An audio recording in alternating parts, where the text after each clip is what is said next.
ጸሎቴ ቢሆን ለወረት ጎዶሎ ቢሆን የኔ እምነት ባረከኝ እኔን ከሰማይ በደል ክፋቴንም ሳታይ ቀባኸኝ ጠርተኸኝ ከዱር ሰጠኸኝ ከፍ ያለ ወንበር ሳይኖረኝ አንድም በጎነት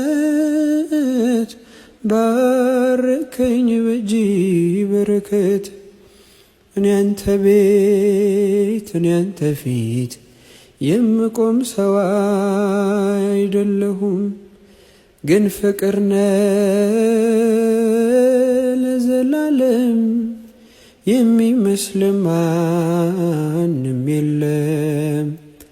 ግን ፍቅር ነህ ለዘላለም የሚመስል ማንም